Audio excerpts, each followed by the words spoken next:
This is for the nerds, this is for the brainiacs, this what we deserve. Go ahead and play it back, you ain't gonna touch me, you not gonna do nothing, you are not above me, I bet you wish you was me, I know it, I know.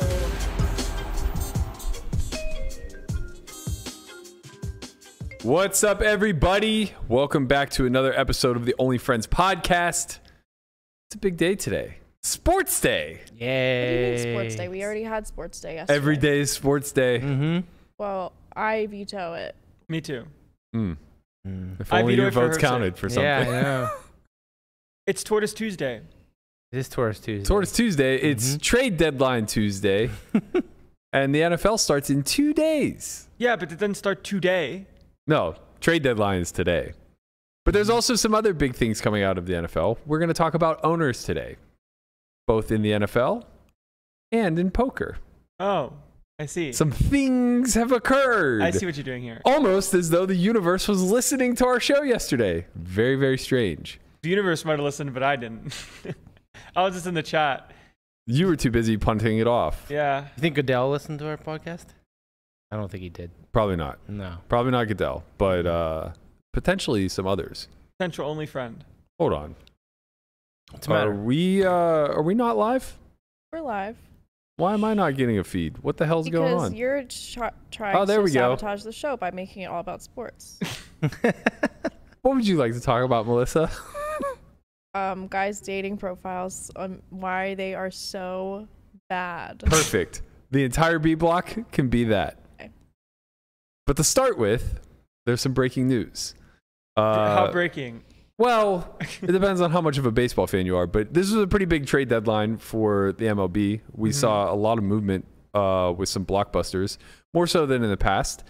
The Padres may now be the best team in all of baseball. Oh, wow. They've acquired Juan Soto and That guy's good. former Pirate Josh Bell. That guy was also good. Very good. They You're gave biased. up a bunch of people that I've never heard of. Gore, Abrams, Hassel, Wood, and Susana. They gave away 5 people for 2 people? They basically gave away 5 prospects Yeah. for arguably one of the best players in baseball. Yeah. And I'm only saying arguably because they already had 2 of arguably the best players in baseball. Yeah. And one of the better power hitting first basemen. They're playing the in win all of now baseball. strategy. And they got the best closer in the league, Josh Hader, which is like the cherry on top. So when Tatis comes back, this is their projected starting lineup. Imagine facing this top 4. Tatis leading off, Juan Soto hitting second, Machado hitting third, Josh Bell cleaning up. Wow, like you just picture around the first half of the order. Lost. I would be so afraid. You should be. See, you know sports. Yeah. Yeah, see? it would be really bad. It sounds Now like you an understand. all-star team, Really but bad. in real life. Their top 4 hitters will make more than the entire Pirates roster this season. That's true? business. I'm guessing. I'm not positive. No, because but Soto doesn't have he doesn't have his contract yet. that's true. After he does. Well, okay, fine. Next season, their top 4 will make more than the entire. And that's not even like getting into the bullpen or the pitching staff. They have like one of the better staffs in the league too. They have Snell, Yu Darvish, Joe Musgrove. Musgrove. He just signed an extension. An extension with them, yeah. Man, I remember Yu 5-year Darvish used deal. to be that guy. Yu Darvish used to be that guy. Bro, he's that guy. So my reels are very curated on IG. It's funny. I think by default, if you're a male, when you first start scrolling through reels, it's always just hot girls. There's Like, always, Until you like start liking some content and they like. That's so interesting. Because mine's always like, how to get him to obsess over you. But that's not what it started off as a default. No, it was like that plus puppies. Like they really Right. target. Dogs. So Yeah. mine, like the hot girls, they don't go away. Oh, like mine went away. They went away? Yeah, I started liking Maybe I've snowboarding clicked on one or content. too many that I shouldn't. And Maybe you're a dirty fucking old man. No. Let me see. I- I'll they tell just you put them what in mine it. But it slowly transitioned into some of that and a lot of barbecue videos and a lot I get of some of those actually and a lot of sometimes. dogs. Mine is snowboarding, pickleball, baseball, and ever so slightly poker. Yeah, that's because they know you. They know Mine where your is priorities lie. nails, Well, that's- astrology, ADHD and Manipulation. memes I mean, you like stuff and makeup. to purposely curate this. Like, I started purposefully liking a bunch of snowboarding and pickleball stuff to bring that stuff in. Right. But with the baseball stuff, there's this reel of Yu Darvish throwing, I think it was a slow motion reel of him throwing a slider. Yeah. This is unhittable. I mean, I know it's not in reality, but like when you actually get to watch what is occurring, like the physics of what's occurring, and how impressive it is, it's remarkable. And then yesterday I saw another reel where he was like leading the pitchers out to the bullpen, and they were in single file line. Yeah. And unbeknownst to him, everyone behind him was mimicking his every move. So like he'd stick his hand in his pocket, and they would all stick their hand in the pocket. He'd lift his cap, they'd all lift his cap, and finally they got to the bullpen, and he turns around, and they all turn around with him. It was great. He's been in the league for a long time, right? Like long time. It feels like a long time. He came up with the Rangers, I think, in like 2015, I would guess.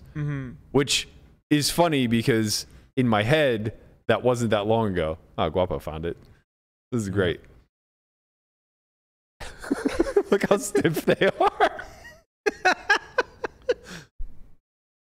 It's so funny because, like, if they weren't mimicking him, his movements would look totally natural. But because they're mimicking him, it almost feels like it was staged. That's great. Yeah, I think he came up in like 2013, between 2013 and 2015, which doesn't feel like that long ago. But now I realize that I'm just old, and that was forever ago. It doesn't feel long ago. 2015? Do you think it's because of COVID? Maybe a little bit. There's like a 2-year span where like I keep attributing things. Like I'll be like, oh yeah, that happened in like 2019. And I'm like, nope, smack dab in the middle of 2021. Yeah, maybe there was like that's 2 a little years bit it didn't of it, exist. And just getting they older. existed. Right. No, they existed. I was really sad during those years. Down sad, down bad. During COVID? Yeah, because COVID was like, but this was pre coming out to Vegas, post leaving college. This was like the down. COVID was when you were here. I came here for the start of COVID, and then I went back home. Oh. And then I came back. My first experience with Landon was like, I hadn't been to the office, or our studio, for a long time, for like forever because of COVID. And then I had to come here for some reason. And there's this tall, long-haired blonde man living here, and I'm like, who is this guy? And he's like, oh yeah, I'm just doing some work with poker. And I'm like, who are you? Why are you here? I just was like, I thought you were Eric's friend when I first. Dylan. Yeah, He thought you were Eric's friend until like 6 months ago. Maybe that's true. Yeah. He's like, why are we paying Eric's friend? Like, why is he on the payroll? Yeah. I remember that you came in, you had to get something from here. I was upstairs on the couch, and you came up, and you're like, oh hi, I'm living here now. Expect to see yeah. there. I remember, and then you left. You was like, oh, see ya. I was like, bye. And you're moving pretty fast those days. Yeah, I was in a hurry. A young spry tortoise. Yeah. In this first now quarter life. the 200-year-old tortoise doesn't move as quick as he used to. Do you feel half as old as you look? Wow. Jeez. Do I feel 25? No. How old do you feel? See, that's a rad joke. Yeah. That's not a dad joke. That's a rad joke. I feel like a yinzer. That's what I feel like. What does that mean? You're about ready to just mail it in, sit on the couch, have an Iron City, and call it a day. Man, do I miss Icy Light. That's like something only in Pittsburgh? It's beer. Yeah, it's a Pittsburgh beer. It's called Icy Light? Well, it's called Iron City Brewing. Oh. Iron City. Only pussies drink Icy Light. No. Really? Yeah. You don't Is it drink like an anything, IPA? so I mean. They drink Iron City. Yeah. Just ask Big Russ. He'll tell It's you. like drinking doesn't Bud sound Heavy like a versus pussy drinking beer. Bud Light. Iron no. City doesn't sound Iron like City a is pussy not beer. a pussy beer. Okay. Icy Light, however. Oh, the light version is Yeah. pussy. No. Ask Big Russ. He'll tell you. Big Russ, yeah. Big Russ also just drinks like straight bourbon. Yeah. Straight Kentucky bourbon. Yeah. How did you grow up with all these degenerates and never take a drink? It's amazing. I think honestly, like because he grew up with all these. Yeah, because you saw how disgusting it was. I think that like I just saw the pattern repeating over and over again. I don't want to be that guy. Right? It's like my stepfather was an alcoholic, which honestly wasn't that much of. It didn't make that big of an impression on me because I was like 9 when my mom remarried, so kind of whatever. But was he like crazy though? No, he was just a townie. He was like everything he just that. Was always drinking. Yeah, it's just like he worked a labor job, got paid dust, came home and drank his sorrows away every single day. Like, he wasn't abusive or anything. He was just a functioning alcoholic. Yeah. And I feel like he was like the carbon mold of what 80% of the people where we grew up were. That is a common mold, I think, across the country, maybe the globe. For sure in like the flyover states and blue collar cities. And things. Yeah, you're not going to see that being the prototypical or the prototype in like New York or LA. Right. But for sure, whenever you get to like the smaller populations, New York or LA, it manifests more in them going out and stuff. I feel like New York or LA, it's a lot more polarizing where it's like either you're middle class plus or you're homeless.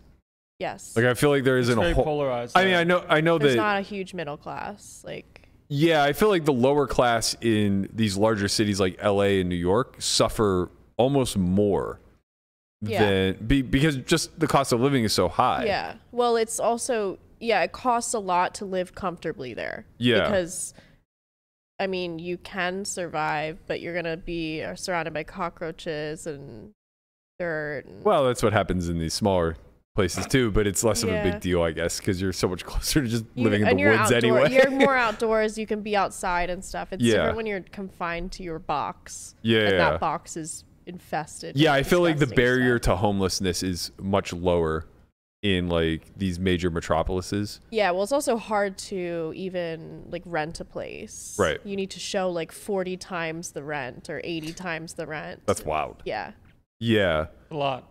Yeah, so I imagine like people who are like living on government assistance and like, you know, have a bit of a meager life but are getting by in these rural towns and you know, smaller suburbs and things like that would just be on the streets in major metropolises like New York and LA. Yeah.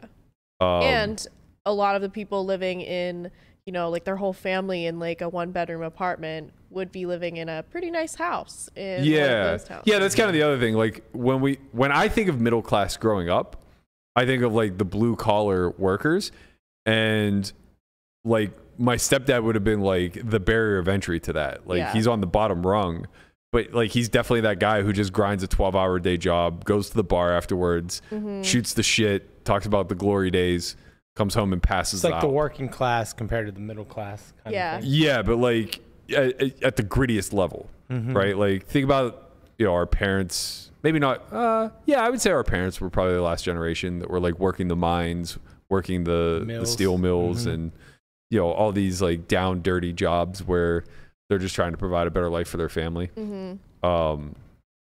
Yeah, it's that was a great show, Dirty Jobs. That was a great show. Yeah, that was a really good show. Mike Rowe's a fantastic host. That's what you should do. That would actually be a good compromise for my quest to be alone. Yeah. Just do dirty jobs. You're just alone by yourself? No, it's not about the solitude. It's just about like the challenge of having to do something for a very short period of time instead of trying to survive in the wilderness. Like I maybe didn't make it clear enough, but I would die trying to do the alone challenge if I had to tomorrow. Like I'm not like a challenge. It sounds like exile. Well, again, it has nothing to do with the solitude. I'm just not equipped to survive. Like I find it fascinating. Yeah. And I'm interested in it. But if you put me in the wilderness tomorrow, like I'm not making it a week. Nobody said you're a survival man, Matt. I think that was the implication. The chat's always gonna hype it up. That's true. They're always gonna say that you can do more or less than you can or can't do. And in both cases, they're right. Well, I guess I should take it as a compliment that they think everything that I speak about in general, I somehow internalize as me being an authority You're on. just a survivalist wizard that's which is talking like about not alone. true. Yeah. Like just because I'm talking about something doesn't mean that I believe myself to be an authority. But you know, all those big words. I guess with a little bit of training, I think I could last some amount of time. I don't know how much. Who would you pick someone to train you for your survivalist experience? You could pick some Bear one Bear person. Grylls? Yeah. Yeah. So I think it's. Be. I think the trick with that is that, like my instinct would be to go to somebody who's just like hard and gritty, like Jocko.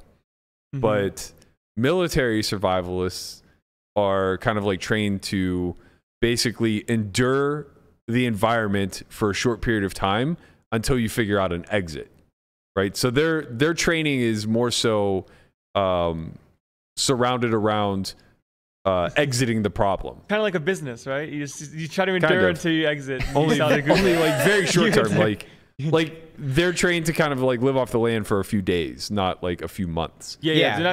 They know like the rescue. They're hoping the rescue Correct. is in pursuit. Yeah. And they just have to like survive till it comes and gets them. Yeah. Where the other one is you're trying to like survive for weeks. Well, it's like bush sustain. You're trying to sustain. Yeah, you sustain. Yeah. Like you develop a certain bush lifestyle where, maybe you get to a point where you're not slightly, but maybe you're under calorie because you're eating every other day instead of every day. Yeah. But you've built a sustainable source of food. And Do you think there's people who are doing this right now? Yeah. Just like for life. Maybe not. That for themselves? Yeah, maybe not to the degree of like this is the way that they live their life 365. But almost every contestant is, or at least the majority of the contestants are survivalist trainers. Right. So they do this for like weeks or months at a time, or just intermittently. In the sense of like going on treks. You don't think that there's like people who just are like, I want to, just maybe live off the Ted land. Kaczynski did it. Doesn't help. The Unabomber. Oh yeah. Yeah. I thought that was in a Phil Locke. cabin. No, he just went off the grid. Yeah. Built a log cabin in the woods in Montana, and then went batshit crazy. Yeah. But he was just like living crazy Well, before. I mean, I think probably, that's an impulse of, not to throw shade at you, but I think it might be an impulse of like people who are like a little bit psychopathy. Yeah, I don't know enough about his history. Yeah, that sounds right. He was an academic, so he was a professor for a long time. Seemed really sharp in math. Like he was a high intellect. Right. And yeah, a lot of psychopaths. Sure. Are. Well, are you gaslighting him into being? I'm setting him up to admit that he's admit it. Socio. I'm not a sociopath. I might be a psychopath. I'm definitely not a sociopath. Sociopaths don't have empathy. Facts. Yeah, he feels. You do feel. Yeah. Sociopaths, they know they're a sociopath. Where the psychopaths maybe sometimes. I think they just feel bored a lot. Just bored. I've read like interviews with them and stuff, and the main emotion is boredom, and that's what leads them to sort of chase power and money and stuff like that, or go the dark route, doing terrible things, and chase a feeling of like excitement from doing bad stuff because they don't have a conscience about it. It could sort of like logically make sense. You remove the empathy, and you're chasing a feeling. You're gonna sort of go as extreme as you can. There you go. Yeah. Maybe you're a psychopath. Me? Yeah. I think I have empathy. I said psychopath. Oh. I thought that they're like exchangeable. You mean interchangeable? Yeah. Sure. I think it's like I think there's like a Venn diagram of it. Psychopaths are more manipulative, and generally that's probably going to be through having higher EQ. I don't know about these definitions. Right, but like the sociopath, they know. I think psychopaths don't realize what they're doing is wrong or don't think it's wrong. It is just antisocial personality disorder. Diagnostically, there is no psychopath. It's ASPD. So, or no, that's autism. APD, whatever. Antisocial personality disorder is the diagnostic name. For sociopath. Correct. But psychopath isn't in the diagnostic thing. Right. I mean, it seems just interchangeable for someone who's suffering some mental illness, whatever that may be. Depends on, I guess, the label probably qualifies based off of like what actions you take or what harm you cause. But it's not like it's just a made up word. No, I know. I just think clinically it doesn't really have a place anymore. Psychopath. Yeah. I mean, that's fine. Probably say the same about a lot of stuff. We just get more refined in the way things are diagnosed. Yeah. Like schizophrenia was just like a generic term for mental illness for a while. Right. So capacity. What women had hysteria. Yeah. I remember when I was growing up, my mother would often talk about like having a nervous breakdown as though it was like a clinical thing. And I like grew up thinking somehow that like, I don't know if I thought like we could actually control our nervous system to that degree, or if like the notion of something getting on your nerves would lead to a mental breakdown. Yeah. But I was definitely of the impression that like any high stress situation could lead to a trip to the mental hospital. Wow. For some period of time. I'm surprised that didn't lead to you having nervous breakdowns. No, I welcome stress. You were fine. You weren't afraid of it. I mean, I don't know what I was as a kid, but like as an adult, I certainly lean heavily into the chaos. Like when things are calm is whenever I'm pretty lost. Yeah. Maybe I am a psychopath. No, that's normal if you grew up in chaos. You feel like when crazy shit's happening around you, you're like, oh, well, now my internal state makes sense because now it matches. But when everything's calm, it's like something's bad should be happening right now. Oh, I don't want to interchange chaos with negativity. I just mean like I perform better under some level of stress. Yeah. So whether that's financial stress, deadlines, is it financial stress? Huh? Is it? Is what? Performing better? Huh? You're talking about like you perform better under some sort of stress. Okay. We need to save the house, man. The house isn't going anywhere. Save the market's the house. crashed already. It's over. No one wants to buy it. Yeah, we missed it. No one's gonna buy. This is like a sort of it's like hell light where we have to have showings every single day. And no one ever buys the house. Yeah. It's just we have to welcome random families into the house every day who walk into your room and go, "Oh, no loft? Oh, it's not a loft, honey." And then that's it every day. Yeah, I mean, basically the house being listed at this point is the same as like people who list punks for 1 million ETH. Yeah. Or list like you're throwing it out there. Yeah. Like maybe some Russian will misclick and buy it. Yeah, you're throwing it out there because like the market's inflated and somebody might just like overpay a little bit. But in reality, like you're not selling for less than it's worth. Yeah. So, you know. When you say families, you mean like whole families are coming? Yeah, kids, with their everything? kids, everything. And then I hear Scout in the garage like screeching and having a breakdown. And then they're walking in one by one into my room going, "Oh, it's not a loft?" I'm like, "No. I mean, what do you want me to say? It's a room." What is a loft? I don't know. This is a loft. This is exactly This is a loft, right? Like, yeah. These like middle-aged white women, they need lofts upstairs. Like it's like every single one is like, "Where's the loft? Where's the loft, honey? There's no loft." Okay, well, we could maybe make this into a loft. It's like, what are you talking about? Definitely cannot make it into a loft. It's a suite. Room. What's a suite? Yeah, what makes something a loft?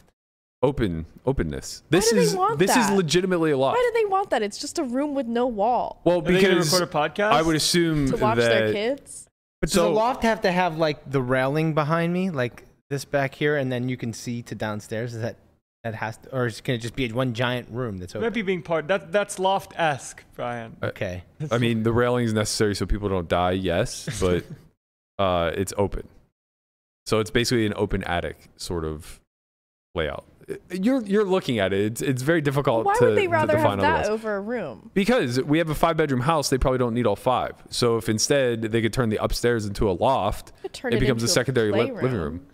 Make it a room, playroom with a bathroom, a balcony.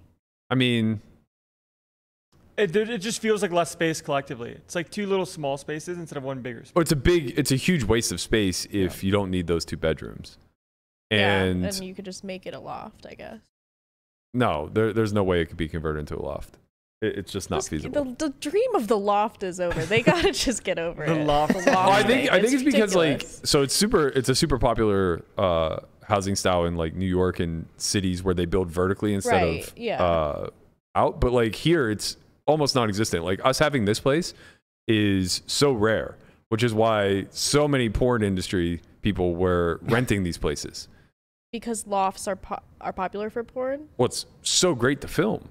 Like you have the exposed ceilings, the rafters, easy to light. Okay. A lot of, you know, I mean, it's why we have it. It's easy to film. Yeah. Like it's just set up for filming. So I understand like why it's desirable from a production standpoint. I think from a family standpoint, it's probably just utilization of space. Like you don't really need a 4,000 square foot house with 5 bedrooms. Like when an upstairs has like a living room. That's effectively. That's a loft, basically. Well, I mean, that's what a lot of lofts get turned into. Okay. Like this could get turned into a living room. This is meant to be the master bedroom of this place. But like we've turned it into a huge bedroom. Yeah, that's kind of sick. Yeah, it's like 1,500 square feet. This would be a cool bachelor pad. Wait. Isn't like you just sleep out here in the open? Yeah. I don't like that. No, of course not. It's a little bit too open. Like I don't like imagine a family living here and like your kids are downstairs and just like what, looking up at you. Banging? Yeah. Parents don't bang though. That's true. This is why we don't get married. I remember being young and like going over to my friend's house for a sleepover, and then like someone walked in on her parents having sex, and we were like, oh my god, like what were they doing? And then it was like so awkward for the rest of the sleepover because her parents, we would just look at them and start laughing. I gotta tell you, these parents are pretty optimistic. Yeah, what parents fuck at a sleepover when their like kids are having a friends sleepover? Over. Have 10 friends over. There's 10 it's little fine. girls in the living room. What are you guys doing that makes you turned on? No. Oh, finally, we're alone. Right. It's like you're supposed to be watching us anyway. Like there's no one else there. It's just us. They just slip away to, you know. Yeah, they're probably like, well, their kids aren't going to come bother them. No, they're hanging out with their friends. Yeah, all the kids can watch each other. Oh, right. They're like, oh, yeah, maybe that is true. But they come running in the room. Yeah, we did hear it. That's why we knew. Of course. Yeah. Like where we grew up, basements were what got converted into like it just turned from that same. Yeah. Like, yeah. So it's like if you could stuff them all in the basement, right? And your bedroom's on the 3rd floor, like you're a little more safe now. That makes sense. Yeah, I think that makes a little basements or you could just, send your kid to someone else's sleepover. Exactly. Maybe don't host that day. Don't host if you're feeling frisky. That's just a recipe for disaster. It seems like basements were like the pre-loft lofts. Did you not have basements in Florida? No. We were, all the houses had basements. No basements. Yeah, they're in a flood Except zone. for that one. That one did not have a basement. They were on actually the same floor. Their bedroom was on the same floor as the living room. That's bold. Yeah. Just right down the hall, huh? Yeah, no, right there. But that's how my house was. Like there's like living room, family room, like kitchen, and then upstairs, downstairs. But the master bedroom was downstairs. Yeah, I mean that's the way my house is now. Yeah. But it's far. It was just kind of like I'm on my own wing. Away. Yeah. You have your own wing, yes. The West Wing. You have a wing. Yeah. You're in the West Wing. Although I am Berkey of the West Wing. I am like 99% sure the majority of your family heard me having sex during Thanksgiving. No one's ever said anything about it. But Yeah. They said stuff to each other. But they would have told me. No. Being like right off the kitchen, not great. Especially whenever there are kids around, they watch each other. Sure. It was one of those moments where it was like, why do you want to do this? You could hear that there are people outside the door. And it was almost just like I wasn't like super up for it, but it seemed like they were like, yeah, no, now's definitely the time. I'm going to put on a performance of a lifetime. It just seems like such a down bad idea. Why? I don't know. The corrupt There's people Tristan. here. There's people. I mean, some people have an exhibitionist kink. Yeah. I think it was just I'm really watching you to see that. it was literally right after like the whole Tristan's gonna recruit us all to church type of thing, and I think it was just kind of actually I'm gonna recruit you to the dark side. Wow. Yep. Yeah. What are you gonna do? So Soto got traded. Big breaking news out of the NFL. This was kind of leaked, I think, a year ago or so, but it got swept under the rug. The Dolphins have finally been punished So I don't know how aware everybody is of like the depths of what was going on here, but there were a lot of things at play. So there was an investigation regarding them tanking at the end of the season last year for picks. There was an investigation of them not rehiring or firing Brian Flores, who was a minority coach. And then there was also an investigation of they were courting Tom Brady in his last year with the Patriots. And I guess they were dangling like part ownership in front of him. So this broke when Brady retired. Was it the end of last season? Yeah. Okay, so this news story first broke when he retired at the end of last season, and the thought was that he was retiring to take this executive gig with the Dolphins while still playing with the team. And it got squashed as rumors or whatever, but I guess as the investigation finally broke through, the allegations of tanking and unlawful firing of Brian Flores were found to be non-existent. So the league ruled in favor of the Dolphins in that regard. Brian Flores is actually now a linebacker coach for the Steelers. Right. But they were found guilty of fraternizing with the enemy, so to speak. So I guess dating all the way back to 2019, Brady's last season with the Patriots, they had started courting him for this executive role where he would be able to play out his final days as a Dolphin and be a part owner of the team, which kind of crazy that it didn't actually come to fruition. Yeah. Like that's a pretty big thing to walk away from. Mm-hmm. Just reading a little bit of Adam Schefter's report here, it says investigators found tampering violations of unprecedented scope and severity. This is from Roger Goodell. I know of no prior instance of a team violating the prohibition of tampering with both a head coach and star player to the potential detriment of other clubs over a period of several years. So they didn't exactly leak all of the how it happened, I guess. And I'm actually not even really sure why this is such a detriment to everybody else.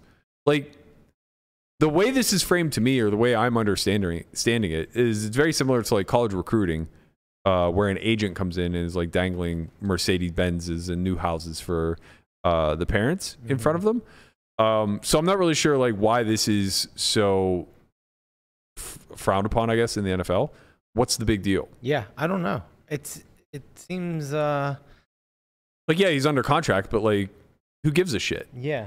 Right? Like, there must be more to it. I don't know. Yeah, I mean, maybe it's because his rights were at the time owned by the Patriots and then by the Bucks. So like by him retiring, maybe it forces like some weird thing where he has to be out of the league until his rights with the Bucks expire. And maybe there's a thing about like not being a current player. And yeah, that's the thing. We might not know all these intricate rules that the NFL has regarding, you know, other players on other teams. Right. Oh, so I guess this was also taking place with Sean Payton, where they were trying to recruit Saints him as a head coach. Yeah.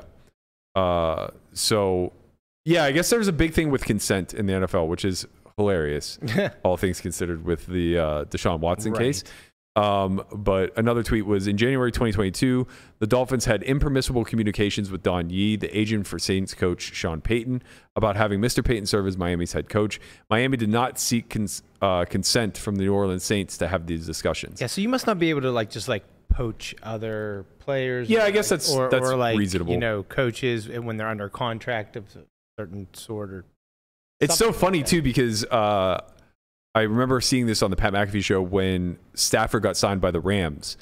What had happened was it was off season and he was in like Punta Cana or some place like that with like the head coach of the Rams, a couple of the players. Yeah, Sean McVay, a couple of the players, and I think maybe like Peyton Manning was there also. Drew Brees, right? Oh yeah, that's right. It was Drew Brees. How did you hear this story? I hear things. Or you just watched the show with me, probably? I didn't watch the show. No, how did I know the story? No, I know the story though. But yeah, so I guess like they like soft recruited him. Yeah. During this like vacation, and they came back and the papers were like almost instantly signed. And I don't think he was technically a free agent yet. So like this stuff obviously happens. Right. But like to the degree at which it's nefarious, I guess, is debatable. The penalty for the Dolphins is pretty severe, right? Very severe. So the owner is suspended for, I think, 18 months, and they had to pay a multi-million-dollar fine. What does that mean? I was about to say, what does that mean when the owner is suspended? Suspended from what? I mean, this happened in baseball with George Steinbrenner. Yeah. Okay, but what did he get suspended in like from? the early 90s. I guess being able to make decisions. And Yeah. But don't they really not make decisions anyways? It's No, mostly they like do. GMs. Yeah. A lot of them, yeah, they hire GMs, but a lot of them are still like the quote unquote CEO. Right. So yeah. they're like the executive. They make the final decision. So if they're suspended, somebody has to make the decisions for them. They just empower which they the probably GM. tell them to do anyways. Correct. So it's just it's a big lie. I wonder how far they go with it, right? Like, do they seize like phone records between the owner and the No GM way. to make sure that No their no way. contact over 18 Well, months? No fucking chance, Of course right? not, right? Because they go to dinner or whatever, and they talk about it. I Like, think hey, what it comes down to is they're just like not allowed in the building on game day. Is that true? I'm not positive, but I think that's part of it. Probably not, right? They probably get to go watch their own They team might play not allow to be sports. in the facilities at all. I just watched the thing with Jeter where Steinbrenner was suspended, and I can't recall if What he that was not means. allowed in Right. Yankee Stadium or not. I literally watched it too, and I don't remember. It's probably just like a fancy way to say like we're punishing you, and like this is how we're gonna show you. Like your owner's suspended. Okay, fine. I'm gonna give power Right. to this guy, and then I'm gonna tell him what to do. I think it's on like a dinner manager break. getting thrown out during the game. The biggest part of the punishment is the draft picks, right? Oh yeah, that's right. They lost surrendered their draft picks for 2022, 2023, 2024. First round. First round. So like just don't have a first round pick for 2 years. Correct. That's like a tangible punishment. Suspending an owner is not a tangible punishment. Yeah. Right. Well, It's my team though. Damn. you know, Dolphins there is something down bad. tangible about it, but Yeah, but like you know what I mean? Like suspending the owner. That's like right. when Michael Scott said he declared bankruptcy on The Office. Yeah. I It's like- declare bankruptcy. It's like okay. It's not 2 first round picks. It's their 2023 first round pick and 2024 third round pick. That's not as bad, but Not quite as heavy, Right. but yeah. And he's not suspended nearly as long. It's not 18 months. It's like effectively 18 days. He's suspended through October 17th and fined 1.5 million. It's kind of a slap on the wrist. all That's things what I'm considered. saying. I mean, Yeah. you know, the NFL's in the business of slap on the wrist for some bad things these days. You don't get consent. You get a little finger wag. Yep. But yeah, so that happened.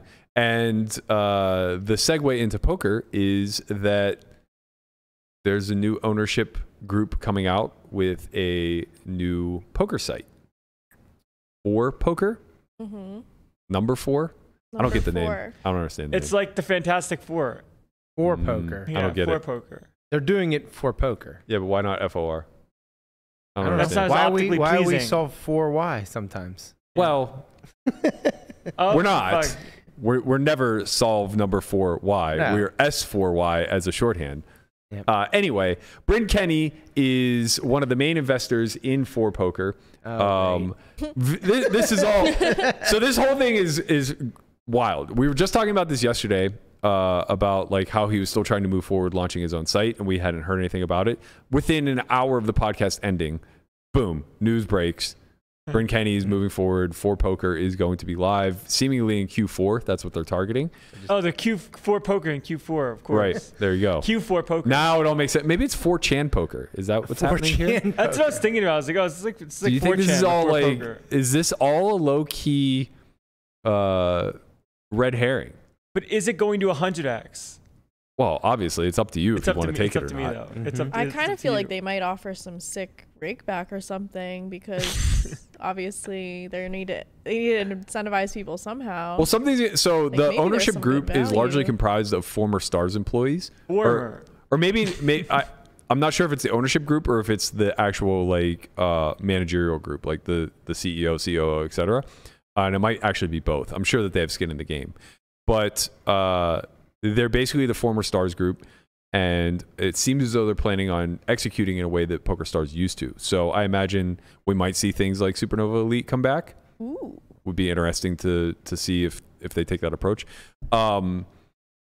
Simon Young was the one who was interviewed. Let's see, what's his role? Doesn't say in the first paragraph, but he's basically saying that like in spite of the fact that Bryn has all these allegations surrounding him, he thinks that it's a net positive to have such a well-known ambassador be a part of the ownership group. Well, I mean, I don't know that we would have heard about it otherwise, so maybe. I mean, yeah, in that regard, it is kind of a good marketing ploy. The other aspect of this, and I'm not really sure what to make of it, because I literally said yesterday that I didn't think there was any chance this would happen. The headline of the Poker News article is "Accused Cheater Bryn Kenney." Wow. And I just uttered the phrase yesterday. They'll never say accused cheater in the headline because we'll show you. Right. Mm-hmm, yeah. So I mean, like, hey, this is a far cry away from like what we were complaining about, like the hand updates and stuff. But again, like it's kind of apples to oranges. This is a full blown article. Not also, yeah. The reason why it's like a story is because we were upset this summer because they were getting. Like they were choosing to give them attention in an area where they didn't have to. Yeah. Right. This is an article. This is a news story. This is going to be reported. But kudos to them for calling out Bryn Kenney. Maybe I don't know. Only 4-card poker. Wait, what? Maybe it's only 4-card poker. No shot. Probably no not. shot. Do they want to fail? Right. So yeah, Simon Young is the one interviewed throughout the course of this article. He's basically saying that they back Bryn fully, and that he has high confidence that this is much ado about nothing, and he even kind of implies that Martin is not a very credible witness to all of these things. As more details keep shaking out, like I do think that it's becoming clear, or more clear, I should say, that something nefarious was happening within Bryn and his stable. Yeah. The details of which are probably not as clear as we thought they were when Martin came forward. But I think that the accusations are still worth speaking about. Yeah, I mean, it's just a bit weird, though. If you got caught up in a big scandal like he did, would you really, as a normal, rational human being, think that your next step should be to be the head of, or, a large face of a look around the industry. You would think that's just look around the industry. Look at who the owners of the major companies are. Like Phil Nagy is constantly getting dragged as being a sexual harasser and reprehensible human being. Yeah. And ACR's crushing. Yeah. They're just crushing. Yeah. Right?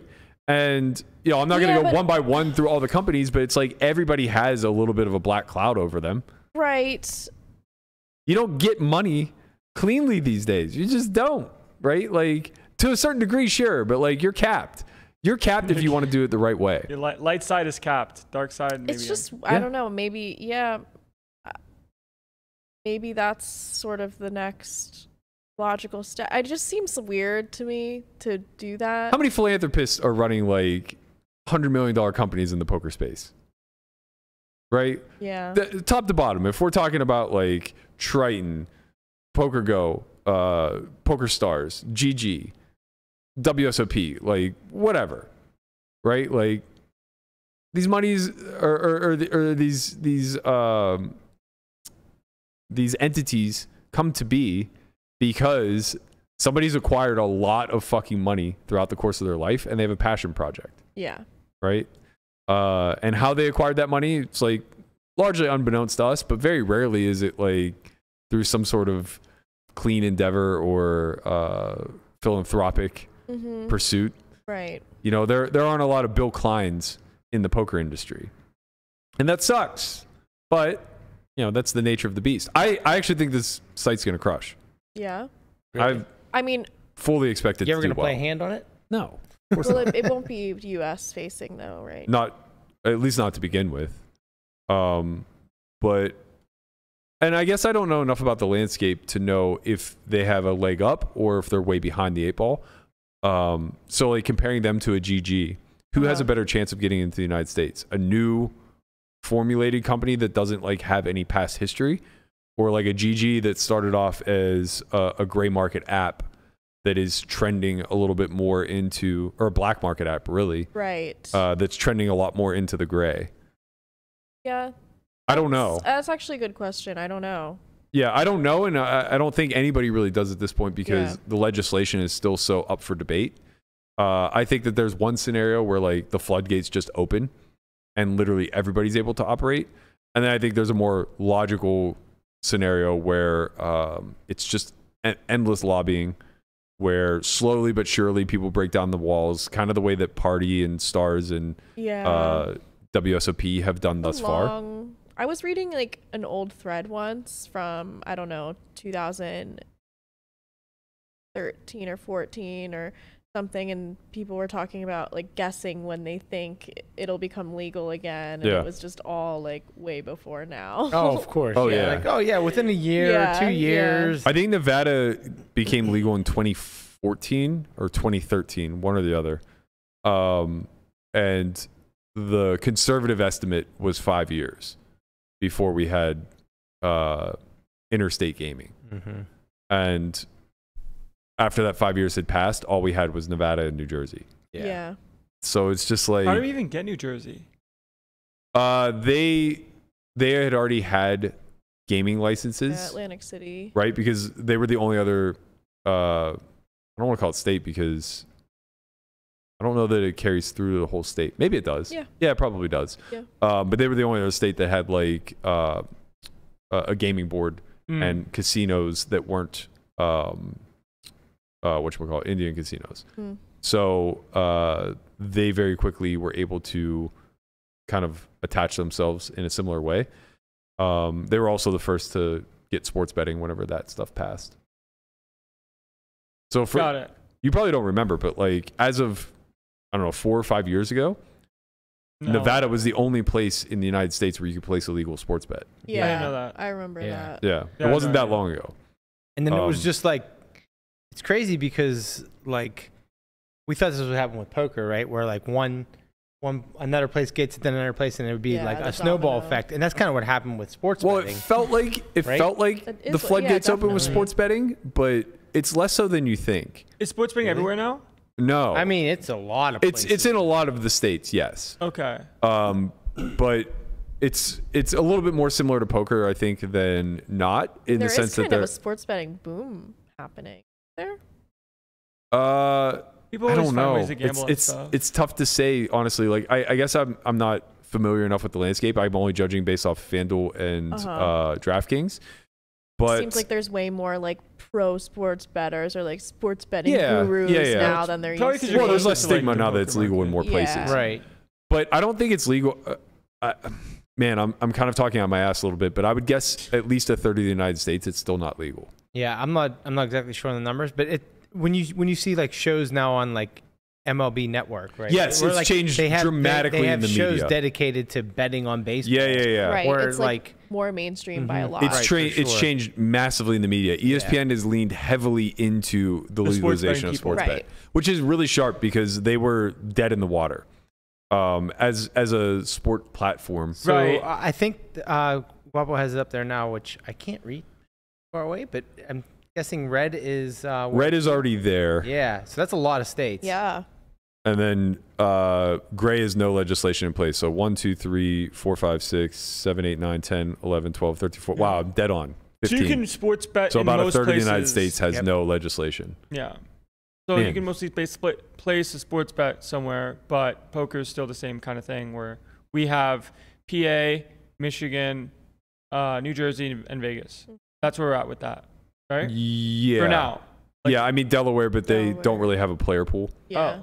Oh wow. Yeah. Like, I didn't even know. A lot of the sites just opt not to operate in Delaware. But there's no interstate gaming unless it's just New Jersey. It's up and to the Las state. Vegas. It's up to the state to choose. Gotcha. So Michigan has since chosen to opt in. They'll be a part of the player pool at some point, but it takes time. Yeah. So I don't know like what the timeline is there to bring them in. But yes, eventually it'll be Michigan, Nevada, and New Jersey. Yeah. And they're still just like lobbying hard to get Pennsylvania on board. But Pennsylvania doesn't want to do it. Pennsylvania will be one of the last to because they just have so much in their own state. It's it's an elderly state where they make a lot off of things like slots. Yeah. Like online slots. So I don't think they want to share that liquidity pool with anybody. Yeah. It has a lot less to do with poker. Everything's always piggybacked off of sports and other gaming. Mm-hmm. Yeah. Poker's kind of like a secondary. Yeah, so I don't think that they want to share their liquidity. Same thing with California. It's why they haven't it's one of the reasons why lobbying there has not gone well. Right. The state itself just doesn't want to see the money leave. Yeah, I mean, it's just so much bureaucracy. So I hate that shit. Like, it's just such a headache. It's kind of wild to see how far the landscape has moved from pre-Black Friday, where it was just a free-for-all. Right. Literally anybody could just operate. Mm-hmm. It was so wild, man. Like, sites would just offshore account, and then you just start up a. The craziest thing is before Black Friday, sites would literally pop up and not die.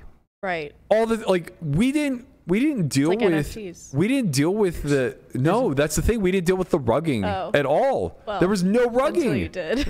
until it all happened in one fell swoop. Right. That's only how rugs work, Matt. But that's not even true, because when Black Friday hit, the only sites that really dealt with any sort of rugging was Full Tilt. Mm-hmm. PokerStars immediately paid back. All the other European sites just they just gave you your money back and stuff. Yeah, they just segregated and went offshore. It was so popular and it was such a big boom that it was more profitable for them not to rug. It's we'll rug then it's done. Made more or we can just keep operating in good faith and just make hand over fist. The actual rugs that came to be were the sites that tried to operate in the gray after Black Friday. Yeah. Okay. So Lock Poker tried to exist for a couple years, and then they just seized funds and froze. Yeah. Ultimate Bet and Absolute, I guess, were pre-Black Friday. They were one of the ones that really had a big fallout. Yeah, kind of. So you're telling me Black Friday's like the Prohibition era. You told me if Full Tilt didn't do all the down bad stuff when it came to the money and stuff, poker might still just be fine. But because Full Tilt was so down bad. I don't know. It's tough to say. I imagine the government would have got involved in some point somewhere along the line. So actually I don't know if a lot of people know the details behind this, but a big aspect of what triggered Black Friday was that Full Tilt was doing some sort of shady dealings with an Australian payment processor. Many. Something occurred with this Australian payment processor where either they rugged the processor or the processor rugged them. And whatever happened fast-tracked the involvement of the United States government and why can't I think of the actual department that oversaw it? Anyway, it got them involved. Yep. And once that occurred, it was just a pretty much a countdown until they ultimately pulled the plug. Yeah. And that's why Stars was so the short answer to what you're saying is no, because no down bad stuff was happening with Stars, and all that equated to was that they were able to pay back their clientele. Right. Stars was able to pay back. Full Tilt wasn't. But they still got shut out of America. Okay. Because they didn't leave in 2006 when the UGIA Act got passed. So this was slightly separate. This was the Wire Act that did not allow people to gamble using bank funds. And it was just added on to a Port Authority bill that was always going to pass. Why did that get passed in the first place? What I just said. So the Wire Act itself was passed maybe 100 years ago or so, and it was an anti-gambling law. Oh, right? Just basically you're not allowed to gamble. It was basically taking away people's ability to circumvent licensed gambling arenas and just have a bookie and send them money via. You're not allowed to gamble through something that's not regulated. Correct. And you can't use your bank funds to do that. Specifically, you can't. It's not that you're not allowed to gamble. It's that you're not allowed to use your bank funds to the bank will not facilitate payment for gambling. To the bank. Right. Correct. Right. And what ended up happening was they wanted to, now that the internet became a thing, they wanted to, that's what UGIA is, Unlawful Gaming Internet, whatever EA stands for. Sure. So they wanted to attach that onto the Wire Act. Mm-hmm. And the way that they got around any sort of due process of it being discussed as whether or not it should pass as a bill was they attached it to this Port Authority bill, which had to do with homeland defense. Man, aren't people do that all the time? Yeah. Aren't people just gonna, if they wanted to unlawfully gamble anyways, find a way to do that though? Yeah, they don't care if people gamble. They just don't want the banks facilitating it. Yeah. Right, well, okay. They want to add Took in away all like the payment processing. Okay. Why is that an issue with payment processing? What do you mean? How are you gonna get money on and off the site? I just mean like if you're trying to work without being through a site, just do like a person-to-person basis. Yeah, peer-to-peer is the government doesn't care about peer-to-peer. That's small scale. Right. They want to shut down. They want to shut down Hill. like got it. Like a site that was going to facilitate gambling. Yeah. Got it. Okay, that makes sense. Yeah, so they attached it to this Port Authority bill, which had to do with Homeland Defense. Yeah. And obviously was always going to pass like with unanimously. Right. Nobody even read the UGIA. They didn't need to. They kind of knew. Right, they didn't care because they knew that so they do this all the time. They piggyback these small, insignificant things onto bills that's 100% going to pass. Right. And that's what ended up happening. So Party Poker left once that bill passed because they were a publicly traded company and they wanted to set themselves up to potentially operate in the United States in the future. That's why when it got regulated in New Jersey, Party Poker became an operational site again, where PokerStars struggled. So PokerStars still can never operate in California, at least not for the time being, and they're still not in the Nevada market for the same reasons because they were considered a bad actor of the time. Does the government? You can bet online sports in certain places, correct? Like you can bet on sports online. Yeah. Well, now you can. Right. Now you can. So is there like a universal? The Wire Act's been reversed. It was reversed. Yeah. Is there a universal site that people use for betting on sports? It's usually like, is it government like, is it by the government or is it by an individual company? They're companies, but they're overseen by the government. So it's FanDuel, DraftKings, BetMGM, Caesar Sports has an app. I mean, basically all major casinos have an app. So mostly casinos that are tied in with the government are effectively. Well, they're not tied into the government. They just pay taxes. Licenses. Yeah. They're all state by state, right? Correct. Yeah. So it's like you can be on Caesar's, their betting app, but they have a Nevada betting app, and then they have a New Jersey betting app. So, right, because all the states control. Yeah, the only exception to this of where you get to play in a nationwide pool is daily fantasy, and it's only for the states that have opted in. Right. And it's most of states except for very few. Again, I think it's somewhere in the neighborhood of like 15 to 20 because like Nevada's opted out. Okay, so why is that the case? Why do they opt out? No. Why is that the way it is? Like, why is poker not like that? Oh, they won a court case that fantasy sports are a game of skill. And we can't win a case that poker did not win that same court case. Right. Oh, I see. Who the fuck represented I don't know, but it happened. I don't know if it happened nationwide, but it specifically happened in New York. Right. Daily fantasy was ruled a game of skill, a skill-based game. Okay, so basically the way that court case works is you have a court case, like fantasy sports, I guess it was with DraftKings, I'm assuming. Like they have to find a representative that says and proves that this is a skill game, and the people that don't want this to happen are trying to prove that it's not. Right. And then they have the jury decide, okay, this is or is not a skill game. Effectively, yeah. And if you look at this map, you can see that it's actually the majority of the states are opted out. So it's either not legal or it's legal, but DraftKings is not live. How long ago did poker have this court case? I think that it was. He's very offended. I'm just curious. No. I'm just. So I could be muddling the details here. I mean, I'm going off of memory here. Sure. I haven't researched this recently, but I think that this happened in 2017.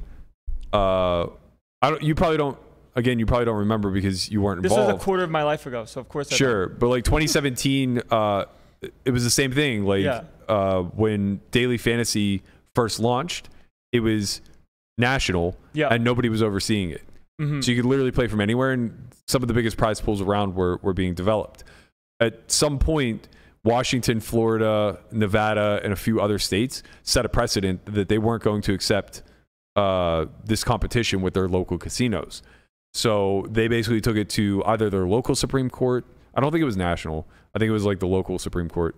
And they won their case saying that the FanDuel and DraftKings weren't allowed to operate in their current state. And they care because money would be leaving the state and going to this daily fantasy sports stuff. I think so, yeah. Okay. So there was a short period of time where like local casinos tried to run daily fantasy. I think Caesars and South Point both They were launch. trying to run their own like DFS competitions. Yeah, just for Nevada. It sounds dumb, but at the same time, obviously. that's how poker started. Well, so you need the national pool. It's just too small otherwise. Yeah.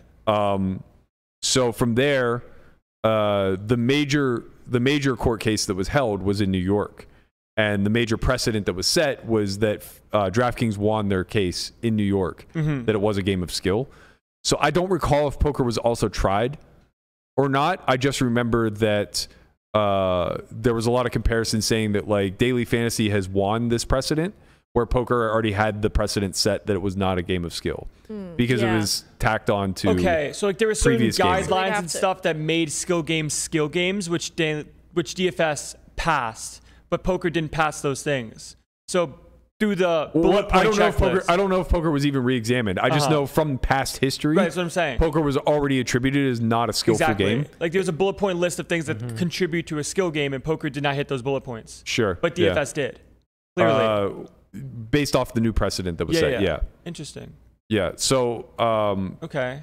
All of the lobbying that's taking place now is probably twofold. Number one, it's trying to get gaming licenses state by state, so that they can launch sports betting and poker. Lobbying is just people coming in and saying like, "Hey, we want this to happen. Here's a bunch of money." Yes. And then hopefully their officials just do something. It's corruption at the finest level. It's effectively legalized bribery. Legalized bribery. Yes. Yeah. Okay. And then the second level of lobbying, which I imagine they're putting a lot less resource into, is just getting poker to pass the skill game.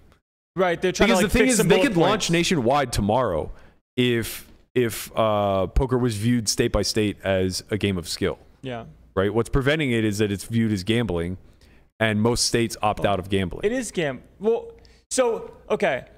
There's a difference between negative edge gambling and zero sum. Negative edge allowed because house win. Right. But actually, negative edge poker's lumped into negative edge. Yeah, because rake. Right? Well, DFS has it's not too. even because of anything. Oh. It's just that all gambling was viewed as the same until DFS kind of broke the mold and said this is a skill-based version of gambling. Okay. Well, because like you can't beat the rake in DFS either, theoretically speaking. People clearly know in DFS there are winners and losers. Well, this isn't about logic. Okay. I mean, I'm serious. When it comes to the law, we're very rarely debating logic. We're actually debating semantics, right? One side really wants something to still words. Yes. One side wants something to still be illegal, so they'll semantically lean into like, well, is there gambling involved in poker? And it's like the answer is yes. Then okay, it's illegal. Is this weaponizing? What do we call it? Weaponized incompetence. Yeah. Is this? You're legally weaponizing your king of weaponized incompetence. I'm getting better with that. I'm sorry. It's lawyering to the finest. He was very accountable when I said. Well, he knows. All right, so does it. Here's the preface of what happens. I have an iPad set up outside of the sauna that you can watch whatever you want to watch on it, and the Bluetooth is connected to the sauna. Now, you cannot, as a reasonable human being, listen or watch anything on full volume. Correct. So I keep it at about 50%. Yes. Sometimes that's even a little too loud for me. Like if it's morning, I have to turn it down even more. Landon, for whatever reason, only operates at 100. Yes. So I'm a 0 to 100 kind of guy. He just watches documentaries at full blast. Sometimes I'm asleep in literally the wall over. Why and did you say You're he doesn't give a shit. You're right there. Oh yeah, he doesn't give a shit. I just watched the movie with him, Melissa. I know. I was watching it basically with him too. Right. I had no choice. So in the group chat, Melissa's like, are you an insane person? Why is this on decibel a million? And he's like, I can't control it. I'm in the sauna. I don't know how to turn it down in the sauna. Right. Which you can't. He's right. You cannot. You actually have to physically get out. But it also means nothing to get out of the sauna for literally 2 seconds. And the way it was ordered was very misleading and very sounds like I might have a job in lawmaking. The big thing that I wanted to get across was that it was a choice. Right. He chose for it to be on 100. Across, yeah, I think Melissa thought, or at least the way it was presented, was that it only had one volume setting. That's what it seemed like. Yeah. Because that's how he presented it. Correct. He said, I don't know how to change it. Right, it's just locked at 100. And I said, well, because then what am I supposed to say if he's like, I don't know how? Right. I can't do anything. I have to just deal with it. But so I said, like, that's not what you meant. Right. What you meant was I am a lazy piece of shit and I don't want to be considerate and turn it down. So you have to wait. And I was like, just lead with that next time. And then be honest that you're being a piece of shit, and then we'll be good. And I mean, honestly, like you could have just said, "Look, I'm not getting out of the sauna. This is a you problem. If you want to turn it down, walk over." I would have gone and turned it down. I didn't say that because that seems much worse. No, it's not worse.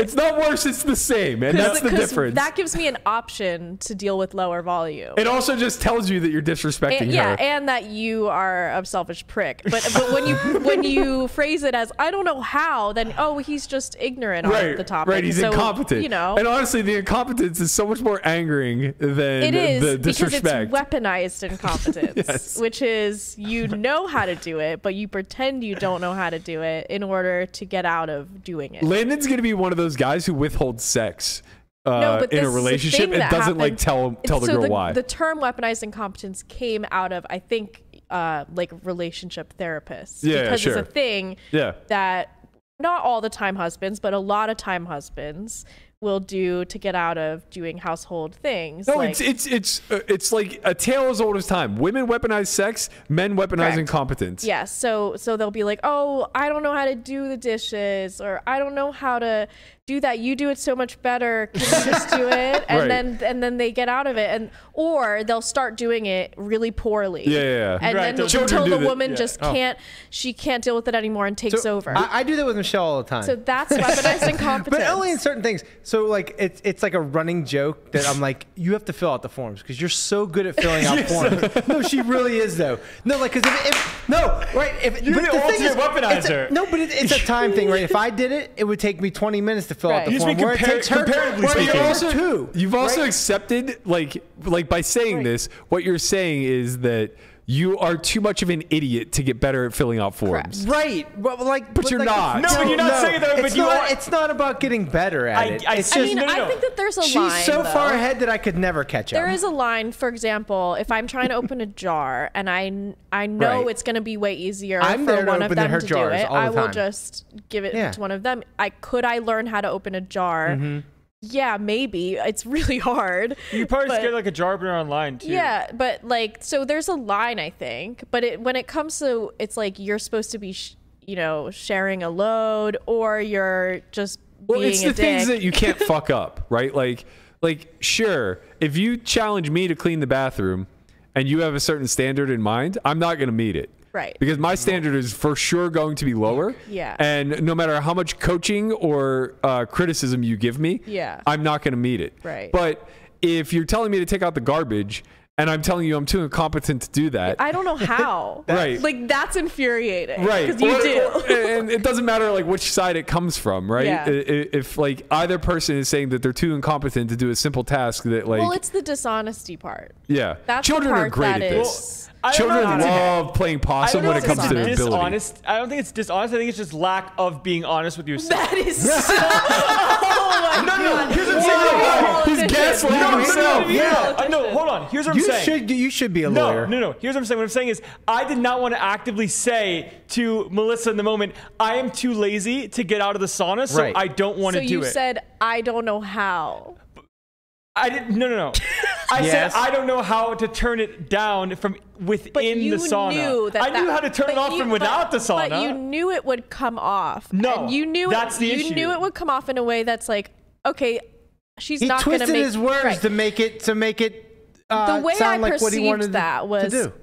That it is stuck on volume 100. That's not what I intended for it to say. Well, you did not intend for what it to I meant was way. I do not know how or if it is possible to turn down the volume of the iPad 1 foot away from while being in the sauna. Correct, like 1 foot away and from you the can't, iPad. but you have to be out of the sauna. Yeah, but there's also a switch. What I didn't say was, which I realize now is I'm too much of a dick to not get out of the sauna and turn the volume down. So pause your show for 12 minutes and listen to this Muhammad Ali documentary. It was John Jones, so you didn't listen even. Okay, whatever. There's also a switch in the sauna where you can turn the audio completely off.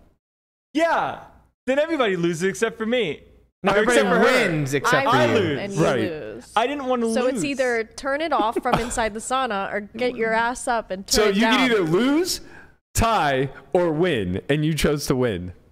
Correct. I didn't win. I lost because I have to talk about it on the podcast. I lost. No, actually, I won. I think it's a repercussion you know who's of the winning. biggest winner is your future girlfriend. I won because I learned something. Yeah. And I learned that It's next all time about something like that learning happens, I realized, because if I actively said, I'm too lazy to get out of the sauna and change it, I would realize, wow, that's really inconsiderate. I'm going to get out of the sauna and just turn it down. But instead, you I was in a bad past state. that inconsiderateness, and then you just. Would you say? I don't know how. No, this isn't accusing you of anything, but I'm sure you have some experience with it.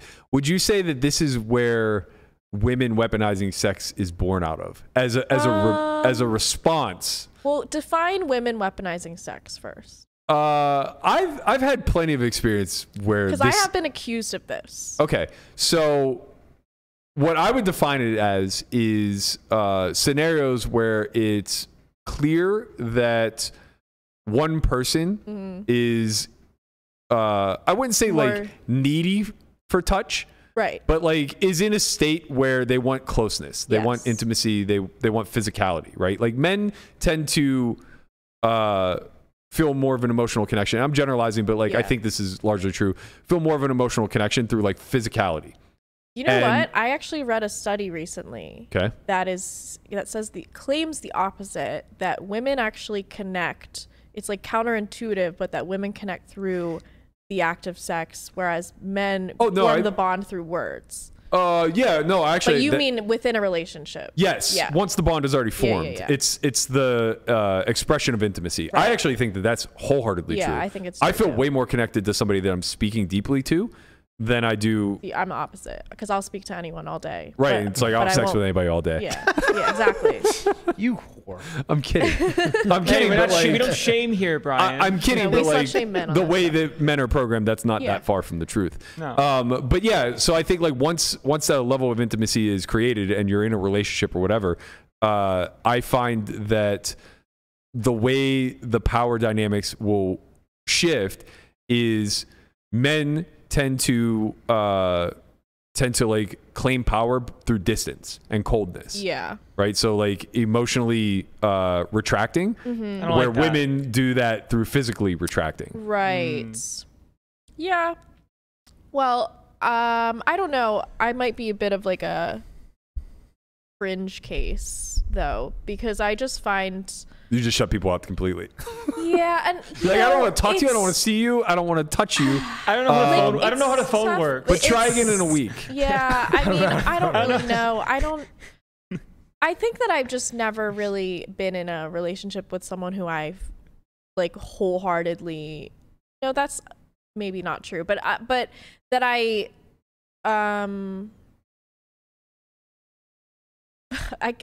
don't know. There's no way to say this. No, there's a way to say it, but it didn't really feel nice. Yeah, no, it doesn't feel nice to say, but that I've sustained attraction to. Yeah. You just lose interest over time. Interesting. I stop. And it usually is. I can pinpoint actually like when it happens. Yeah. Because it's usually some sort of event that shakes my trust. Sure. In a way, and after that, it's really hard for me to like fully connect and be attracted to the person anymore.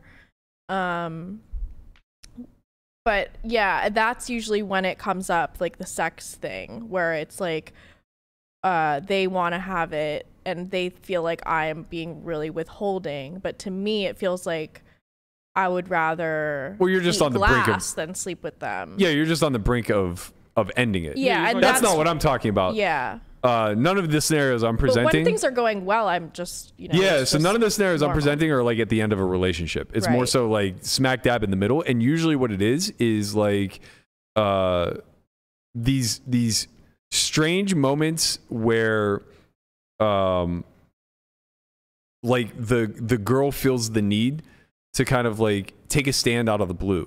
So I can think of like multiple occasions where we had been getting physical and intimate and it stopped in the middle of that. Yeah, it was just like abruptly stopped. And it was always like these scenarios where they were clinging onto something that was like said previously or like that you said. Yeah, like something that I would have thought was innocuous, but apparently it was like festering. Like, you said this the other day and you hadn't talked about it before that. Right. Right, but you're not made aware in that moment either. I think that makes sense in my mind, because in order to like fully like want to sleep with the person, you kind of need to be feeling good about everything, and so maybe that comes out. It's like, oh, there's something bothering me. Hold on, none let of me these get it out of the instances way. led to the fight then. Right? Like, it was always just kind of like, actually, you know what? I'm not in the mood. And in one way, shape, or form or another, like, the sex just stopped. And then I get, like, hurt maybe they and didn't angry. realize where it was coming from. Sure. But then it just, like, festers between both of us until, like, there's a massive blow up where neither of the points are actually discussed. Yeah. I mean, like, I would think less of this if I thought it was just, like, a one-off experience or something that, like, was unique to me. But I just hear of... I just hear this is like pretty common experience where like women will like weaponize sex in certain ways. I don't think it's meant to be. It seems like it's more I don't think it's just intentional a comfort always. thing. I don't think it's like. There was a couple situations where I think it was intentional, but that I think was a it unique definitely person. could. I could see how it could be used that way for sure.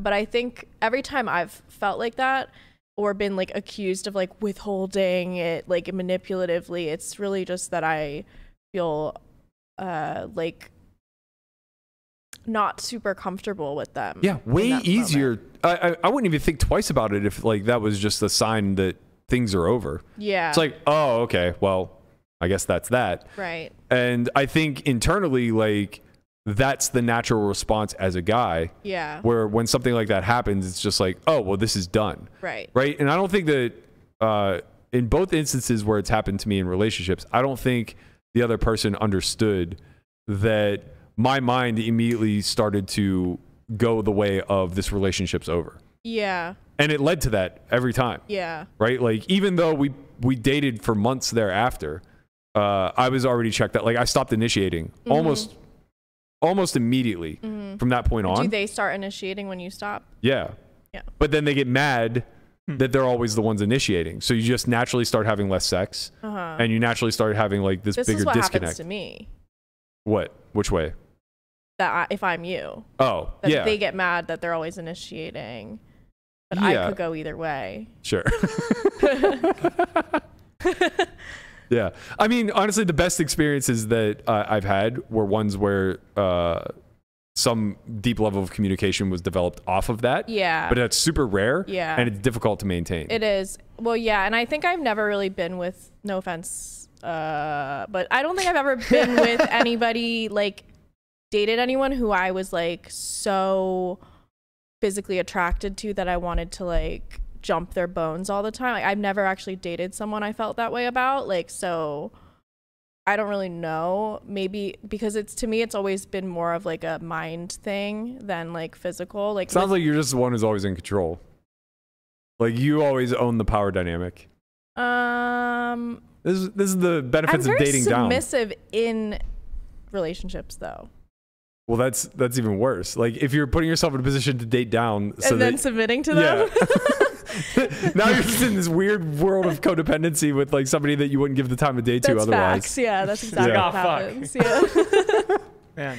Because I know I like to be in a submissive role in a relationship, but I think that I do date down because, well, I think I'm a little afraid of rejection too. Because like when I was in high school, like I was not like really that sought after, but like I would sort of like shoot my shot with guys that I thought were hot, and then at least you tried. I would get shut down.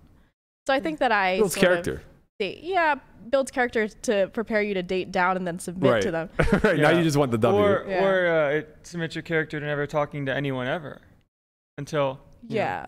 But now I'm a blank slate and I'm open to dating up or equal. You know. Not down. No, hopefully not. Never. Maybe we should go through those Hinge DMs. Yeah, my Hinge things. Hinge thing. I think it's a lot easier for you to identify trouble on Hinge than it is in the real world. Well, you can just assume that pretty much all of them are trouble. You're going in with the red flag mentality. This guy's voice memo is. Oh wait, hold on. Oh my god.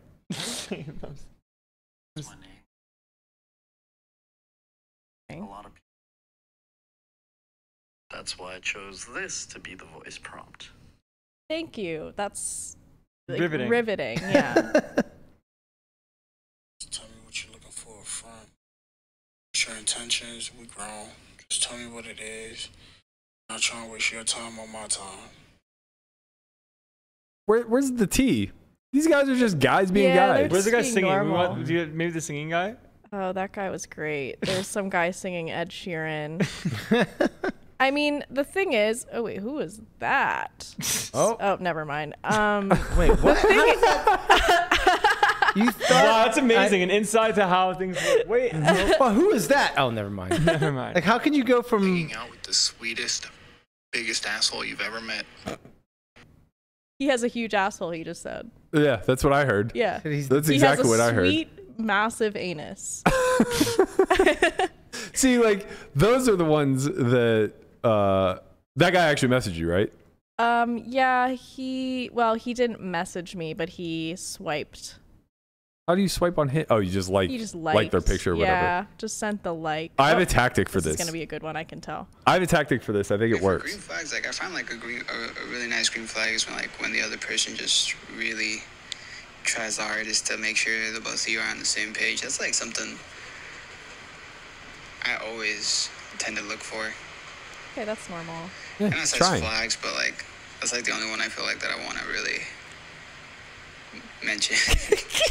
I'm gonna hug this guy. I know, is he okay? He's He's talking for Is he too long. okay? He's talking out for on too a long. limb. Yeah. So I have a method for liking photos. I think the success rate is slightly higher. Don't like the first two photos because it shows you didn't scroll. Ah, So I always go for like the last two photos. that's good. That's a good tactic. Yeah. I actually do notice that. Or I just like snap like the one with the dog in it Right. because dog. Or they'll Because you like have two one of your dogs. word prompts, and it's like, they're just all trying to smash, but like they're trying to present themselves in a certain way. If I like a girl's word prompt, I'm surely interested in dating her. Right. If I like a girl's booty picture, Yeah. a little it less says interested a lot. in That's dating why her. you have to sort of put everything out there and just see which ones they decide to swipe on. yeah, that's fair. Well, yeah, it is really a good filtering system. And hey, you could just lean whatever mood you're in. Exactly. You Like, know? you You just get a want a hot guy one-night who likes the stand? booty pic, Yeah, and you're just go to like, the- okay, you'll do. Exactly. And then That'll sometimes do. they like the witty comment, and it's like, okay. I say this, but I literally don't meet up with any. I've not been on a date with anyone from this app. Right. Well, We Not yet. match. Well, maybe you're too busy dating start homeless men in real life. I mean, Damn, bro, what the fuck? I've never dated a homeless man since 2017. Yeah, it's been a I long didn't know time you're since off that. the stuff. Yeah, I'm off the stuff. I think I'm restarting my celibacy, I guess. Sure. 2022. You You're guys are a bunch of celibates. liars. What are you talking about? You said that. You said this year too, Matt. I'm reinvigorated. Uh-huh. Yeah. But you've been not really doing Yeah. much in that department. That's right. See, Landon. As far as she we're knows. concerned, yeah, sure. That's hey. As far as I'm we used concerned, to see ladies go bump in the night all the time. Now Look. there's not like don't shame me. it's not shaming. We're not shaming you. It We're just wasn't saying we're saying how it ladies. is. well, not ladies all at the same time. You- But first of all, you don't see any of them. I saw one like couple weeks ago, in the You middle saw- of the day. That was. She brought me cookies. Oh, yeah. She brought you her cookie. Shut the fuck up. Shout out to Frankie C hitting us with the super chat. Said here's some cash for Landon to go buy Melissa a Starbucks and get this over with. There was no issue. The issue. He gave you Starbucks money for you guys to kiss and make up. Aw. We're already nice. made Made up. up. Yeah. That's adorable. See, you You guys should are still get the Starbucks though. you guys You can still have a coffee. you guys are a very That's fine. functioning relationship, much like me and Brian. No. Yeah, Yeah. it's a Landon function. and I have fought like so much. Like we fight like siblings. Yeah. Like I fight with him like I fight with my brother. Yeah. Your yell makes me uncomfortable. It should. Because I That's- don't do it that often. I'll end on a story from yesterday. Fuck, man. I do not like the Melissa yell. The Melissa yell, or like yesterday realizing, because normally, That's right. no, yes, you were right. Normally, you when you realize you're just so wrong, and you're like, wait a minute, you actually just lose this one. Yeah. It's a very defeating feeling. You know, there's no ties you can You take gotta from take the this L one. sometimes, man. Yeah. That's good for character. Yes, I took the L and I learned something. That's good. You don't weaponize incompetence. That's for you. So And all you in the chat, you're bad as fuck too. You're all bad. No one's always. Here we go again with Landon telling all of our audience why they're antagonizing terrible the people. guy. He's like, You tried no to one's fight just perfect. someone We're not yesterday. perfect individuals, you know. Like we all have moments Except of for our weakness. audience, they are perfect. Yeah, the audience is just perfect and never make a mistake in their life. But like sometimes I fucking punted off Infinite in a tournament where like I could have won a bunch of money and I didn't. Here we go And again. no, I don't have to Here talk we about go. that. But I was upset and I was selfish because I was mad. And sometimes you make mistakes when you're emotionally charged. Just ask for a hug next time, big guy. Yeah. I made a mistake. This is why we have 3 dogs in the house. No, not for me. Yeah, that's what I'm saying. I am Not me not either. the That's warm. exactly. Okay, no hug here, no hug here. I'm not the warm fuzzy Come here, buddy. character in your I'll life. give the tortoise a hug. I'm not gonna move, but I'll you end can on a feel story it. from You can- yesterday that Fuck, man. that definitely just sums up where Melissa's at with everybody in the house. Oh. So we left to come to the podcast, and the pool guy was cleaning out the pool, but it was bad because of the recent storms. Oh my god. And it was like 11:15 when we left, and I knew Landon had a break at 11:55 from Venom. So I go, hey, let the dogs out. Rudy hasn't been outside yet. This is Melissa's dog. My dogs, they just use the doggy door because they're, intelligent. He's but scared. He goes, okay, and I go, the pool guy's here. That's why Rudy hasn't been out yet. Just a forewarning in case he's still here when you get up. So Landon's rocking out with his headphones on, blasting volume 100, of course. Mm-hmm. Lets Rudy out, goes back and plays the Venom. Never thinks twice about it. And to be fair, there was no pool guy there when that happened. Well, the pool guy came back. And maybe he knocked at the door, maybe he didn't. We'll never know because Landon was on volume 100. But the dogs do not take kindly to a stranger walking onto our property, particularly Rudy, who apparently bit said pool guy. Nothing bad, It was but probably just a nibble on his foot. yeah, left a bit of a scratch on. And for what it's worth, I've tried to take a rock from Rudy before. Like, he will fucking bite you. Bro, I've seen Rudy take when his he's stuff. protecting his rocks. He likes rocks. He will bite you.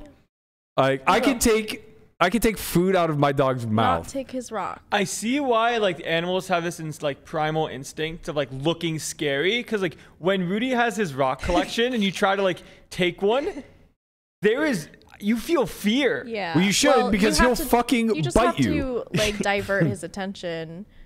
No, it's not It's supposed a to be a treat. trick.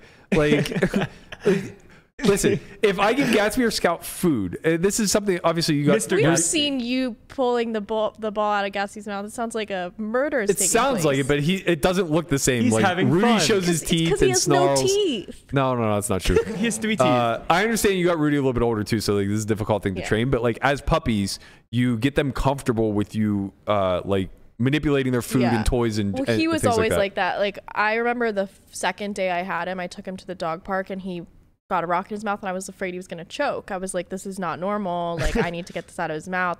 And he I pulled the rock out, but then he clamped down on my middle finger instead, and I actually lost feeling in my finger Jesus for a while. Christ. And it was just it blew up. So I was like, okay, well, we don't take rocks from him. I learned that very Not even my early. takeaway. On the first night I had him, I wanted to give him a bath because he was in the shelter and, he's dirty.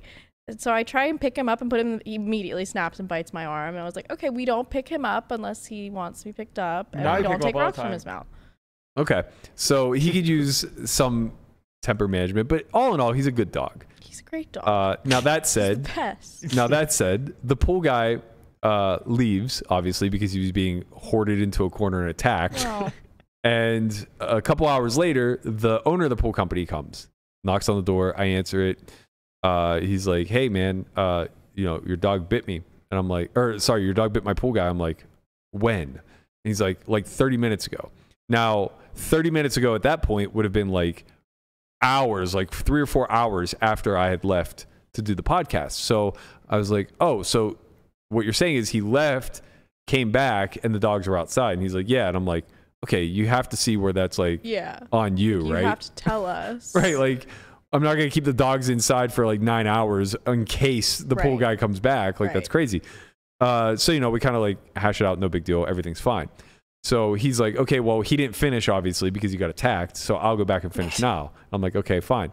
So I take the dogs in my room, shut the door. Rudy's out wandering around doing his thing. I assume he's up in Melissa's room where he lives for 90% of the time. Apparently, he wandered his way downstairs. he loves to just paw at the door. Yeah. So he paws at the door. Landon, bopping around in the kitchen, doesn't think anything of it, lets him out. Pool guy's in the fucking hot tub getting mauled by Rudy again. No, he's not getting mauled by Rudy. Rudy was going to go over there and like, Rudy, get the fuck back inside. I think that maybe the first guy had bad vibes because he's not always going to do that. It's only when people are sus. So anyway, Landon gets Rudy back inside. He texts the group. He goes, "Oh my God, the pool guy's outside again." And I let Rudy out again. And I'm just like, Jesus Christ. And how am I supposed to know that there's another pool guy here? It's 99% not your fault. It's 1% you not being very aware of your surroundings. But the crux of the story of what makes it funny is that Melissa's texting the group saying like, "Come on, man, you're going to get Rudy euthanized off of like attacking all these workers and stuff." And like, "I don't want you contributing to the death of my dog or whatever." So I said, no, what I said was, "I will euthanize you if he's euthanized." So now Landon's telling me a hand history or something in the kitchen, and we're not being quiet about it. Like, I'm laughing pretty hard. And Melissa comes down, like, basically talking about how we're just always shouting at each other or whatever. And it diverts our attention onto euthanizing Rudy. Yeah. And I go, "I got to tell you, I'm not going to be a character witness at that trial of whether or not Rudy should be euthanized." She goes, "Nobody asked you to be a part of this." I said, "Why would you be invited to be a character witness on Rudy?" And so we go down this whole path of like all the people who bear witness to Rudy and condemn him to death. I was like, "Yeah, you know, if you ask Hugo, the cleaner, to come on and be like, okay, yeah." They'd be like, the black dog, he bit me. One of the times, like, he cornered the I walked in and the cleaning lady was in my shower with the door closed. And Rudy was barking at her outside of it. And he's really like not an aggressive dog. No, he's very nice. Like, he's not aggro. Oh yeah, no, he's the best. He just is, you know, he's like a little off. Yes, he's a little off. So we start running through the character witnesses that would possibly testify on behalf of Rudy, and they're all just putting him to death. I'm like, Hugo's on the stand. He's like, "The black dog, he's very aggressive." You know what? These are all people who he sees as intruders. And then you call Gatsby to the stand, and Gatsby's just Mr. Gatsby. Yeah, it's like, "Mr. Gatsby, would you like to speak on behalf of..." Not on the stand. None of you guys are, because you're all biased. "Would you like to speak on behalf of Mr. Rudy, who you've been roommates with for the past 4 years?" And he'd be like, "Nah, dog. This motherfucker just yells at me all day long." Yes, he does. He yells at him a lot. Oh my God. You guys truly have no idea how hard Matt and I were laughing about the most insane things. I was dying. I was literally dying, and Melissa was so angry with us. Like, there was no hiding it. She was yelling from the top of the stairs. Like, she was so mad. Why would you be a character witness for my dog? Why would you be? There's no, first of all, that's just silly. There's no judge and jury. That's why it's funny. It's like Judge Judy but Rudy edition. It's Judge Judy with Rudy. Listen, Judge Rudy. Judge Rudy. All of you will be not euthanized. You will be vaporized. Who would be the character witness? Just you? Just me. You're the only one? Just me. Oh, you don't carry any bias. I know That's him clear. more than anyone else. And if you guys had him voted to be euthanized, I would vaporize you all instantly. All I was saying, the only point I was trying to make is it wasn't looking good for Rudy. Well, you know, it's not looking good for you if it's not looking good for Rudy. Yeah, they turned Judge Judy into Judge Rudy. I will burn the house down with you guys in it. Fine, I welcome this. No, I did say. Look at that. That's amazing. That's what Rudy does. Yep. Only he's 5 times that size, and he actually clamps onto your leg. He's like the dog that chases mailmen. You act like he attacks people. He doesn't. Do you think he would chase a truck, like a mail truck? No, he's not aggressive. He's actually very like. He's aggressive in love. Every time I've come over, he's so jumped on top of me. That's because he loves turtles. Because he was happy to see me. People who don't even like dogs like Rudy. Yeah. Wow. He's always been nice to me. I would be on his side. Yeah. I'll tell you what. Brian gets to be his character. I'll tell you what. I think the compromise here is that you shave Rudy. If you I'm not shaving him. He sheds everywhere. So do your dogs. No, it's so bad. Yes, they fucking do. Of course they when do. I wear but black, it's covered in white hairs. Of course, like they shed, but like if you just like look at the floor, it's just black hair This is why I can't sell the house. Yeah, but you can't see. They come in and they're just That's like, because ew. your dog's hair is short and light. Exactly. That's can't why I see got it, them. But it sticks to your clothes like it's Yeah, fucking, but that's why I got them. you're covered in white hair. My dogs don't shed at all. Just saying. Your dogs are barely qualified as dogs. Oh, what? Just because they're small? They're ankle biters. Small dogs are cute. They're yippy. You got purse dogs, is what happened. Ollie will fuck your shit up. Yes, he will. He would fucking.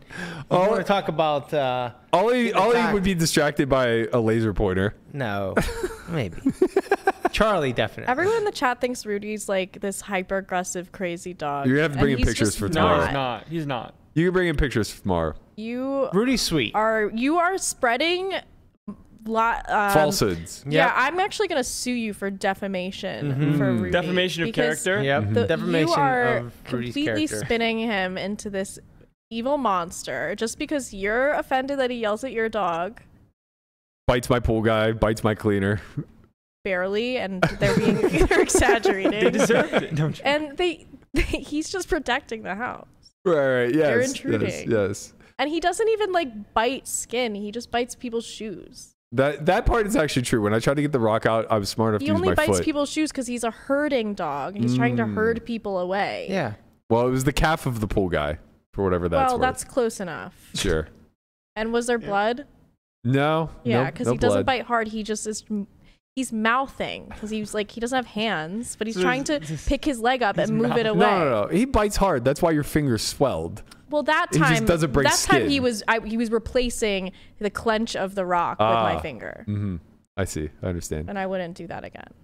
Look, we get it. We all love Rudy. We all make mistakes. We're not. No, we're not you here don't to love actually Rudy. euthanize You don't Rudy. love You don't It love was Rudy. hypothetical. And that you actually brought to the table. If he's euthanized, you literally will be euthanized. So You can't be like, euthanized your when choice. you're old, right? It's your choice. That's true. I'm Not just on my legally. way out. I don't need it to be legal. It's when does laws rule me? All right, maybe I'll be here When my tomorrow. incompetence rule me. There's a chance I'll be here tomorrow. don't mess Landon with my leaves for son. Florida, so he will not be joining us. Conrad is already gone. No, he's not.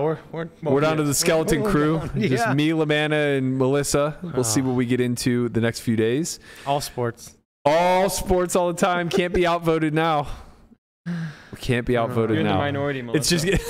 It's just gonna be solve for Y plugs and Well, sports. so do I have to come? Yes. Yeah, you got to come. Why? I'm not going to say anything. Your pain No, is the we entertainment need that you. the audience We is There's no looking for. entertainment because it We're not cuts to gonna me and I'm on my Listen, phone. most of the sports news is past. Yeah, we also need somebody to come and expose their Hinge dating profile. Yeah. Well, if it's Maybe something, we can make one for Lamanna I'm for happy to shits. come and talk about other No, things let's not that do that, aren't going because then to it'll get make out our there. audience want to gouge their ears and eyes out. Hey, let's not speak for the audience. I mean, a lot of them seem to be pretty Or if you- vocally against. If you know what the sports audience segment. wants, like, let's deliver. Okay, I'm what here do you for guys it. want? Let us know. I don't think it's sports because everyone complains every time we go on a sports tangent. 3 people complain. That's it. That is it. But, you know, Okay, to be if we fair, talk only 5 sports, people I'm bringing chatted. Rudy. Bring Rudy. We should definitely bring Rudy and sit him in Landon's chair. Yep. We could have a We'll see how mock good he is. court for Rudy. Yeah, you'll Yes, see yes, how that's nice- what we'll do. We'll put No, we're Rudy not on having a trial mock tomorrow. court because you're just gonna piss me off with how much you talk shit about my dog, and you spread rumors about him. You paint him in this light that's so inaccurate. Mock court. It's like, All you know right. what? You're just jealous because he's very handsome. Very handsome boy with his rotted tooth. Getting a little thick these days. We'll be back tomorrow, 12:15 as usual. Thank you guys so much for watching. Please like, subscribe, leave a comment below. Let us know what you would like us to talk about in the upcoming days. We'll pay a little bit closer attention to all things Bryn Kenney and the launch of 4Poker. See if there's any more news on that front over the next few days. We'll probably also discuss No Gamble, No Future tomorrow. Maybe I'll see if I can get Jeff and or Brent to join us at some point this week. We can take a deeper dive into the new show by PokerGo.